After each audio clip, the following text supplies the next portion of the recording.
Bonjour et bienvenue dans Dimanche en politique. Au cœur de cette émission aujourd'hui, la nouvelle révolution technologique dont tout le monde parle. L'intelligence artificielle bouleverse déjà l'économie et envahit nos réseaux sociaux. Et pourtant, son potentiel est encore loin d'avoir atteint son maximum. C'est bien ce qui fascine et inquiète aussi à la fois. Alors qu'Emmanuel Macron vient d'annoncer 109 milliards d'euros d'investissement à l'occasion du sommet international de l'IA à Paris face à des concurrents chinois et américains qui ont déjà pris le large. Quel impact cette révolution aura-t-elle sur notre territoire, dans les secteurs de la santé, les services publics notamment? Notre région n'est certes pas une place forte de l'intelligence artificielle, mais des initiatives, des entreprises s'y sont développées. L'IA permet déjà de mieux soigner, de mieux travailler, mais elle pourrait aussi remplacer certains métiers. Et elle pose des questions en matière de désinformation, d'éthique et de cybersécurité. On en débat donc ce dimanche avec nos invités. Je vous les présente. Cyprien Mélian, qui est le fondateur et dirigeant de Livedeo, entreprise byzantine spécialisée dans l'intelligence artificielle, l'IA comme on l'appelle, l'IA générative et la transcription de réunions. Avec nous également Raphaël Couturier, vous êtes vice-président de l'Université Marie et Louis Pasteur, anciennement de Franche-Comté, et responsable au laboratoire d'un service au laboratoire de recherche Femto. Vous nous direz comment les Franc-Comtois sont déjà concernés, sont touchés par cette intelligence artificielle. Et puis Éric Barbier, journaliste et délégué syndical du syndicat national des journalistes à l'Est républicain, un média qui, comme beaucoup d'autres, utilise déjà l'IA et cela vous inquiète à plus d'un titre. Première petite question pour commencer, je voulais juste vous demander si vous utilisez régulièrement l'intelligence artificielle. J'imagine que pour vous, Cyprien Mélian, la réponse est vite trouvée. Oui, en effet, nous l'utilisons véritablement et nous avons même contractualisé l'utilisation d'agents IA il y a plus d'un an pour l'ensemble de nos collaborateurs, ce qui a permis une réduction de temps de travail de 10%, une augmentation de la masse de taux horaire de rémunération de 10 à 30%. Raphaël Couturier, est-ce que sur votre téléphone, vous utilisez des applications d'intelligence artificielle ? Je dirais que non, pas souvent. Par contre, nous développons des nouvelles intelligences artificielles pour des problèmes très particuliers. Ce ne sera pas de l'IA générative et on pourra en parler par la suite. Bon, Éric Barbier, j'imagine que c'est pas forcément sur votre téléphone. Absolument pas. Je n'ai jamais téléchargé l'application d'intelligence artificielle générative. Je suis plutôt dans l'étude de son impact sur les fonctionnements, notamment à la rédaction. Alors, pour qu'on se rende bien compte de la présence, de l'impact de l'intelligence artificielle dans notre région, commençons par parler de votre entreprise, Cyprien Mélian, qui a donc développé un service qu'utilisent déjà 22 000 clients à travers le monde, la transcription automatique de réunions. En quoi ça consiste ? Tout à fait. En effet, lorsque nous sommes en réunion, comme aujourd'hui présentiel particulièrement, beaucoup de sujets et d'informations qui circulent et ces informations ne sont pas forcément toujours retranscrites, en effet, pour permettre une prise de décision éclairée, pour avoir des comptes rendus, des analyses, des synthèses. L'objectif, en effet, c'est d'aider dans l'enregistrement, dans la retranscription et ensuite des analyses compte rendu, SWOT, force, faiblesse, opportunité, menace. Donc là, ça vaut pour tout type d'entreprise, des services publics, des institutions, des musées. Exactement. Particulièrement, 80% des 22 000 et quelques utilisateurs sont en France, beaucoup dans le monde, Amérique latine, États-Unis. Énormément en Franche-Comté, tout à fait. Oui. Vous avez des exemples précis? Oui, la métropole de Dijon, par exemple. Dijon métropole. C'est en Bourgogne, mais... Pardon, c'est la région Bourgogne-Franche-Comté, pardonnez-moi, je suis... Il y a en effet l'Agence régionale de santé, BFC également, avec les antennes byzantines et un peu plus dans le territoire, qui sont des sujets sur lesquels nous amenons une IA respectueuse qui fonctionne hors Internet. Et donc confidentiel. Et on en parlera. Raphaël Couturier, l'intelligence artificielle en Franche-Comté, dans quel secteur est-elle aujourd'hui déjà intégrée ? Alors, je vais parler de deux choses. Au sein du laboratoire Femto-ST dans lequel je travaille, on développe de nouvelles applications pour aider, par exemple, les pompiers à prévoir quel va être le nombre d'interventions dans les prochaines heures. On va aider, par exemple, des personnes, il y a des collègues qui travaillent sur des soutiens-gorge connectés pour essayer de prédire si on va avoir des soucis de santé au niveau du cancer du sein. Il y a des collègues qui travaillent sur d'autres applications donc de prévision, par exemple sur l'énergie, donc comment une pile à combustible va évoluer dans le temps. Et on a aussi des collaborations avec des entreprises, par exemple la SERP, qui est à travers toute la France. Donc ça améliore déjà le quotidien de tout un chacun. Ça peut améliorer le quotidien de tout un chacun. Et donc, voilà, il y a des entreprises qui ont collaboré avec FemtoST. Je parlais de la SERP. Il y a aussi Colruyt qui voulait qu'on les aide à analyser leurs données. Donc, Colruyt, distributeur Oui. Éric Barbier, vous, l'intelligence artificielle, c'est déjà une réalité à l'Est républicain. Oui, c'est même une préhistoire puisqu'elle est apparue en octobre 2023, un an après l'apparition de ChatGPT, en novembre 2022. Ça se traduit comment ? Ça se traduit comment ? En fait, les secrétaires de rédaction, qui sont des journalistes qui se chargent de la mise en page, de la hiérarchisation de l'information, de la correction orthographique et grammaticale, sont chargés via l'outil ChatGPT de retravailler des textes de correspondants locaux de presse qui sont nos travailleurs indépendants, nos relais sur le terrain dans les communes qui remplissent toute une séquence du journal print. Et donc, on demande à ChatGPT de réécrire par un simple copier-coller du texte originel dans l'outil ChatGPT, de formuler une nouvelle version, une version synthétique quelque part de ce texte. Donc, les lecteurs lisent en partie des articles qui sont faits grâce à l'intelligence artificielle. Oui, ça se déroule sous la forme d'une expérimentation, une expérimentation en production, c'est-à-dire que les lecteurs, il y a déjà eu plus de 12 000 contenus produits, publiés, les lecteurs lisent ces contenus synthétiques. Alors, est-ce que l'intelligence artificielle peut être bénéfique pour l'économie ? Est-ce qu'elle peut soulager certaines tâches qui sont fastidieuses ? Est-ce qu'elle peut aider les salariés à mieux travailler ? Est-ce qu'on a un recul là-dessus ? Par exemple, votre outil de retranscription des réunions, est-ce qu'il aide vraiment une entreprise à mieux travailler, à travailler plus efficacement ? Alors, je donnerai un exemple qui est, par exemple, dans l'accueil des enfants en difficulté, notamment pour des diagnostics autisme, etc. C'est une antenne dans l'Est de la France qui utilise DICT et qui a permis, du moins, à plus de 200 enfants d'être accueillis en plus et d'être accompagnés, les familles, d'être accompagnées par des professionnels de santé. Tout simplement parce que les 2 heures de traitement d'une interview qu'on va faire ou d'une session avec les parents et l'enfant, avant c'était 2 heures de traitement par professionnel, donc 6 heures de travail. C'est passé à une demi-heure. Donc on voit déjà un impact positif sociétal. Éric, mais quand on voit ça, on se dit, bingo, ça peut être utile. Oui, il y a certaines formes d'IA qu'on accepte complètement lorsqu'il ne s'agit que d'un outil, lorsqu'elles permettent, on s'accordera tous sur les progrès de la science, lorsqu'il s'agit de détecter un cancer. En revanche, nous, le sujet a été abordé d'une autre manière par notre direction, en toute transparence. C'est d'ailleurs ce qui nous a permis, nous, de construire tout un travail syndical autour de cette utilisation. Chez nous, elle apparaît sous la forme d'une retranscription, si je puis dire, d'une donnée primaire qui est le texte de correspondant, d'une réécriture de ce texte-là, et toujours sous le même argument liminaire qui est présenté et que beaucoup de salariés ont déjà entendu dans leur entreprise. On va vous retirer ces fameuses tâches rébarbatives, répétitives, ingrates, voire chronophages, ce qui vient d'être abordé, sauf qu'après 1 an et demi d'expérimentation, on s'aperçoit que l'argument du gain de temps n'est absolument pas fondé, n'est absolument pas avéré, et ça introduit d'autres biais, mais dont on discutera. Qu'est-ce que vous en pensez ? Est-ce que c'est un faux argument ? Alors, je suis parfaitement d'accord avec ça. L'intelligence artificielle, on peut l'utiliser pour faire des choses bien et on peut aussi l'utiliser pour faire des choses moins bien. Donc, après, c'est un choix politique.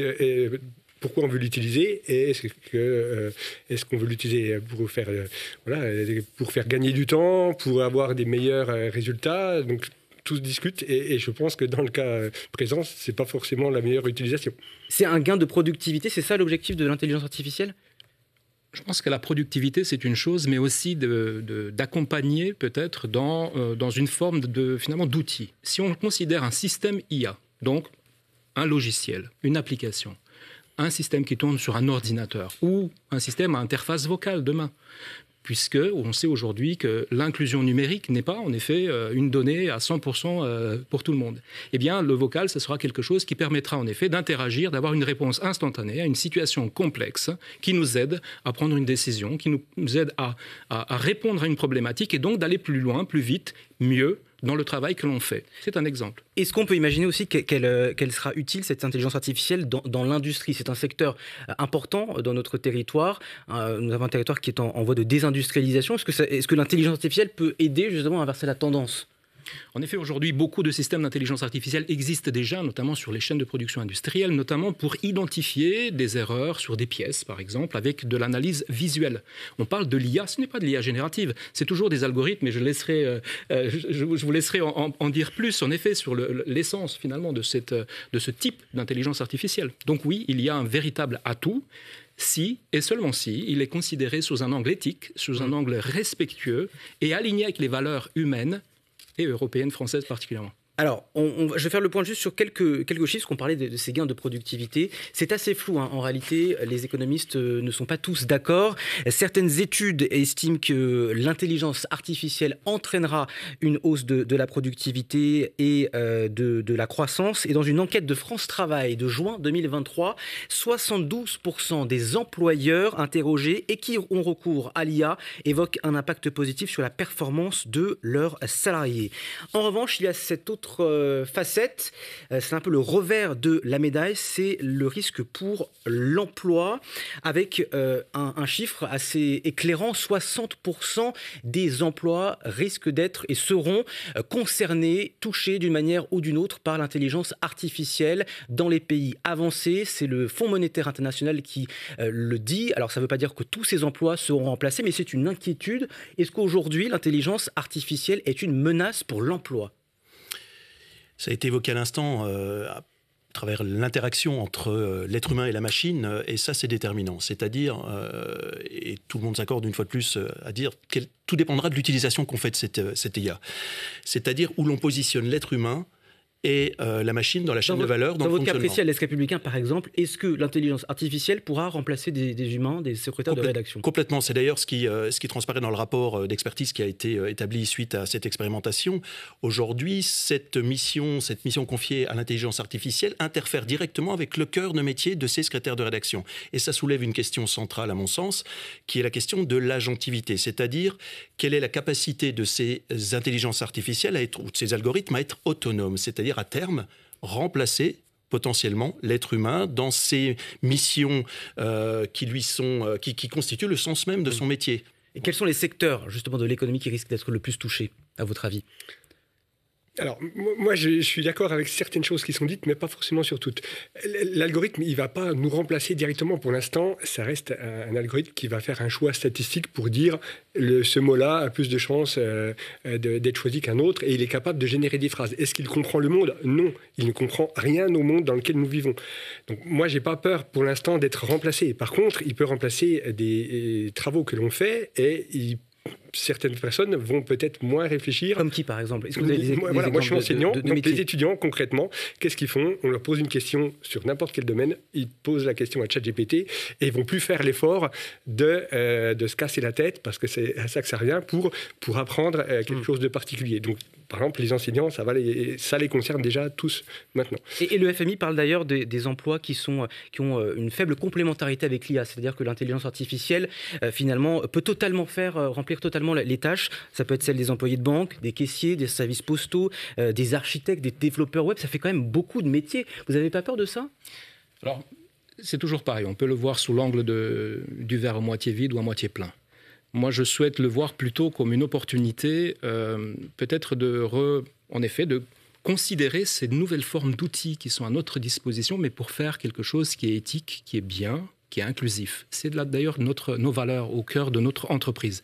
Donc, je n'ai pas peur. Au contraire, je pense que c'est une opportunité. Vous y croyez, ça, à une IA éthique ? Moi, je pense, une fois de plus, ça dépendra de l'utilisation et des stratégies internes numériques qui seront développées. Je pense qu'il y a trois hypothèses possibles pour le salariat demain. C'est transformer l'être humain en simple contrôleur de la production de l'IA, que l'IA remplace complètement l'être humain, ou bien que l'être humain soit un simple assistant d'une production de l'IA. Et en tant que journaliste, alors il y a des enjeux déontologiques évidents. Donc, selon les métiers, de toute façon, les approches sont différentes. différentes et les conséquences seront différentes. C'est de ça dont il faut débattre aujourd'hui. Parce que l'IA générative, celle qu'on évoque depuis le début de cette émission, elle contribue à créer des textes, des vidéos pour que tout le monde comprenne bien. Dans votre cas, ce sont des retranscriptions de réunions, mais est-ce que finalement, à terme, ce ne sont pas tous les traducteurs, les photographes, les scénaristes, les journalistes qui risquent d'être touchés? Pour preuve, je vous propose qu'on regarde cette vidéo de tous les acteurs, les voix françaises des films que l'on voit très régulièrement depuis des années, qui se sont mobilisés à travers un collectif Touche pas à ma voix française, ma VF, avec une vidéo vue plus de 20 millions de fois. Regardez. Bonjour, je suis Brigitte Lecordier, Donald Regnault, Dorothée Pousseau, Adeline Chetaille, Lou Howard, Pascal Chemin, Lila Lacombe. Je suis comédienne. Je suis comédien et je suis la voix française de Morgan Freeman. Pumba, Hakuna Matata. Samuel L. Jackson, Freezer, Jim Carrey, Marge Simpson. Je suis la voix française de Mère Simpson. Et notre métier pourrait totalement disparaître. Ils vont me prêter le tout plein. Espèce d'enfoiré! Non, non, c'est pas une blague. Si l'intelligence artificielle nous remplace, Ce sont plus nos voix. des voix humaines que vous entendrez dans les films. mais des voix de robots, qui auront été générées par le vol de nos voix. sans notre consentement, ni traçabilité. Oui, les IA sont nourries de toutes nos créations pour fonctionner. Cela touche le doublage, Mais aussi tous les artistes, Les graphistes, Musiciens, écrivains, chanteurs. Bah tous, quoi. Oh, pinaise.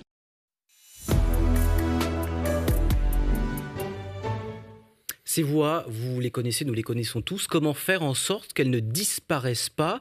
Comment faire en sorte que l'intelligence artificielle ne porte pas atteinte au processus de création? Je dirais que c'est très intéressant l'exemple des voix. Il y a une entreprise qui est européenne qui a levé beaucoup d'argent et c'est l'entreprise qui est un peu star aujourd'hui pour tout ce qui est clonage vocal de très très haute qualité. Beaucoup d'autres sociétés évidemment se sont aventurées sur le terrain et aujourd'hui en effet on peut réaliser un clone vocal parfait. La réalité elle est plus sur comment est-ce qu'on va rétribuer, quel modèle économique pour finalement la personne qui est à l'origine de cette voix, puisque le tout est de trouver un modèle économique. Est-ce qu'on a le droit de l'utiliser? Oui, dans certaines conditions. Réguler. Exactement, et surtout Mais de ça, trouver pour le modèle moment, tout le économique. monde n'est pas d'accord dans le monde. C'est-à-dire que la France serait un peu seule. Est-ce que c'est pas ça aussi le problème? La France ou l'Europe. L'Europe a tendance à mettre des régulations et puis les autres pays n'ont pas beaucoup envie de mettre de régulations. Or, la France est assez en retard sur le développement de l'intelligence artificielle. Donc, pour l'instant, elle est dans les mains principalement d'Américains et de Chinois. Donc, c'est ça aussi le problème. Sur un autre plateau de télé, le président de la République a dit dimanche soir qu'il n'y aurait pas d'innovation s'il y avait de la régulation. Or, c'est le socle qui doit tous nous réunir, c'est la régulation, parce qu'on a un règlement européen qui est différent, qui diffère de celui des États-Unis et de la Chine dans le domaine. RGPD, propriété intellectuelle, c'est essentiel. Et d'ailleurs, il y a eu un tournant dans l'écriture de ce règlement européen, puisqu'on est passé de l'opt-in de l'opt-out, plus exactement, à l'opt-in. Alors, ça ne parle pas à grand monde. L'opt-in, c'est l'auteur à qui on doit demander son consentement pour utiliser son œuvre. Et le tournant dans ce règlement européen, c'est qu'en fait, on explique qu'à partir du moment où cet auteur ne réagit pas, il consent. Et ça, c'est gravissime parce que ça signifie que ces données biométriques qui sont les voix peuvent être utilisées. D'ailleurs, c'est le principe de tout le moissonnage qui a lieu depuis l'arrivée de ChatGPT, qui n'a pas été régulé. Comment aujourd'hui permettre à chaque auteur de faire valoir son droit moral sur son œuvre. Et je répondrai juste un instant par rapport à la contrepartie financière, ce qui s'appelle le droit voisin du droit d'auteur dans la presse. Je ne suis pas forcément d'accord avec ce point de vue-là, parce que dès lors que l'on va parler de contrepartie, de rétribution, on va se détourner justement du fait principal qui est le consentement de l'auteur sur son œuvre et l'utilisation de sa voix, de son texte, de son œuvre, parce qu'on entend beaucoup parler de moissonnage de data. Ce ne sont pas des data, ce sont des œuvres journalistiques qui ont un statut juridique. Alors, sur cette question de la régulation, vous étiez, Cyprien Mélian, au salon de l'IA en début de semaine. Qu'est-ce qu'il en est sorti? Alors, qu'est-ce qui s'est dit en fait? À quoi il servait? Beaucoup. En effet, là, en 3 minutes, ça va être un peu compliqué. J'ai eu l'occasion de publier plutôt 20 pages hier. Mais la réalité, il y a eu en effet beaucoup d'éléments d'annonce. C'est-à-dire qu'il fallait montrer une posture européenne forte face aux États-Unis et à la Chine. Ce que l'on a vu, c'est principalement ça. Une réalité, c'est une scène de théâtre dans laquelle on a montré une Europe qui a une volonté forte d'aller combattre, d'aller se positionner sur ce terrain. Ensuite, à travers les différentes interventions, discussions, décisions et ainsi de suite, c'est tout simplement un ensemble d'éléments pour définir le cadre dans lequel, en Europe, nous allons opérer, nous allons effectuer des choses. Mais pour que les Franc-Comtois se sentent aussi concernés et se disent tout ça paraît, parce qu'on pourrait dire ça paraît très loin, comment on fait pour accompagner cette transition, cette révolution au niveau d'un territoire? Il faut des entreprises, alors il y a la vôtre, mais il n'y en a pas beaucoup, il faut des outils, des ingénieurs, il faut de la formation. Est-ce qu'on est prêt? Alors, il y a beaucoup de travail à faire. Former les nouveaux étudiants à ces nouvelles techniques qui n'existaient pas il y a peu de temps, ça prend du temps. Il faut former les enseignants. Il faut former les enseignants à tous les niveaux, donc du primaire jusqu'à l'université. Oui, ça va prendre du temps. Les techniques, elles évoluent très vite. Il va falloir qu'on s'adapte. Ça, on n'a pas le choix. Il y a des choix à faire aussi sur est-ce qu'on veut en mettre partout ou pas. Qu'est-ce qu'on a constaté, par exemple, dans des évolutions? Oui. Voilà, avant, il y avait des caisses automatiques. On essaie de mettre des caisses automatiques partout. Il y a plein de gens qui refusent de les utiliser et donc il y a des magasins qui sont en train de faire marche arrière. Donc on n'est pas obligé de dire oui à tout. On peut dire oui à des choses qui sont intéressantes et dire non à d'autres. Parce qu'on ne pourra pas demander à tous les métiers de se transformer et de devenir ingénieur du jour au lendemain ou de devenir spécialiste de l'intelligence artificielle. Donc comment on fait? On va pas... Comment on fait? Alors voilà, justement, après c'est un choix sur est-ce qu'on veut l'utiliser partout ou non et comment apprendre à l'utiliser comme il faut et pas sans réfléchir. C'est un choix politique, donc, aussi. C'est l'enjeu social de demain, c'est-à-dire l'employabilité des salariés. C'est un terme qu'on entend de plus en plus. Et la question est importante, enfin, la remarque est importante. Est-ce que demain, je peux ne pas adhérer à ce fondamentalisme de l'IA? Est-ce que j'estime que le cœur de mon métier, les missions qui sont dévolues à l'être humain sont directement menacées par cette intelligence, qui plus est intelligence artificielle générative? C'est une question importante. J'arrive sur ce mot, fondamentalisme. Vous êtes d'accord? J'aurais plutôt une position un peu plus centrale dans le débat. Je mettrais plutôt en évidence un besoin en effet de formation, sensibilisation. C'est-à-dire s'il y a un mot aujourd'hui à utiliser, c'est n'hésitez pas chacun de tester, d'utiliser, de voir comment ça marche. Ce premier niveau qui est celui du prompt, comment je demande à une IA de faire quelque chose, parce que c'est ce qui va nous donner... Le prompt, je ne suis pas sûr que ça parle à tout le monde. Une demande textuelle, s'il te plaît, fais ceci, cela, j'aurais besoin que tu me traduises, que tu me rédiges, que tu me fasses quelque chose. C'est pour comprendre comment ça marche, il faut que chacun... Justement, ce concept-là, ça touche aussi, c'est très philosophique, ça touche à des questions éthiques, parce que cette intelligence artificielle, elle peut être biaisée, il peut y avoir des erreurs, et je pense aux articles qui sont réalisés parfois avec l'intelligence artificielle, Éric Barbier. Est-ce que vous craignez que la qualité de l'information aujourd'hui soit en danger? On a parlé de l'automatisation des tâches, donc avec un risque sur l'emploi tout à l'heure, mais pour nous, journalistes, il y a un risque majeur, évidemment, sur la fiabilité de l'information, la dégradation de la qualité de l'information. Moi, mon rôle de journaliste demain, c'est de fournir une information sourcée, vérifiée à mon média éditorialisé et absolument pas de fiabiliser une IA générative, ce qui serait, je pense, contre-productif, parce qu'il faut qu'on arrive à exister, nous, médias éditorialisés, dans ce paysage médiatique. Et j'avais une question à poser par rapport à l'éducation, au rôle central de l'éducation demain, c'est-à-dire ce qu'on va transmettre à nos enfants. Est-ce que le rôle de l'éducation demain est d'apprendre à un jeune, à un collégien, à un lycéen à rédiger un prompt, ou est-ce que le rôle du corps enseignant, c'est de transmettre les savoirs? C'est clairement de transmettre les savoirs. Alors après, ils vont arriver dans certaines entreprises où ils vont pouvoir aller plus vite pour faire certaines tâches.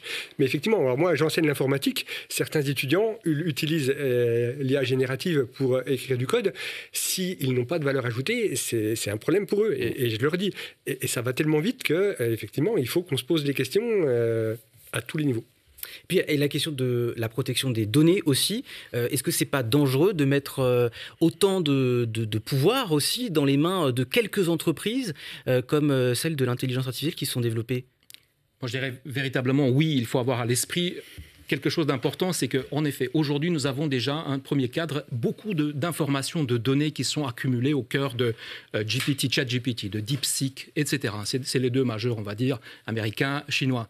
Et avec des biais culturels anglo-saxons pour les premiers, asiatiques pour les autres. Donc à chaque fois qu'on va créer un texte en français avec ChatGPT par exemple, n'oublions pas une chose, c'est qu'il y a forcément un degré de décalage par rapport à un aspect culturel. Ce n'est pas un aspect culturel français, même si c'est bien écrit en français, il y a une dimension culturelle anglo-saxonne qui va dévier à 10 ans. Mais sur la sécurité, les données que vous donnez, elles sont stockées où? Nous, aujourd'hui, on a fait le choix d'anonymiser déjà tout contenu textuel. C'est-à-dire toute transcription qui est effectuée, générée à partir d'un audio enregistré, va être anonymisée avant d'être traitée par des modèles d'IA génératifs qui tournent dans nos serveurs à Paris. On a fait le choix de ne surtout jamais envoyer la moindre information aux États-Unis ou en Chine ou ailleurs. Est-ce que c'est rassurant ça ? Non, parce que je pense que c'est dans ce domaine-là que l'Europe doit s'exprimer, être intransigeante. C'est sur ces principes de la RGPD, par exemple, par rapport aux données personnelles. Européen des... Toutes les données personnelles, c'est extrêmement important parce que c'est ce qui va nous différencier demain, justement, des puissances américaines et chinoises.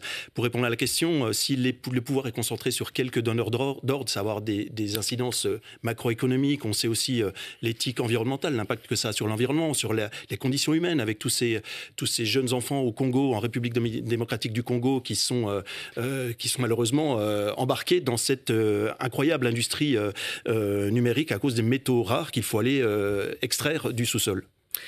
Bien, je crois qu'on se rapproche de la fin de cette émission. C'est un sujet très vaste.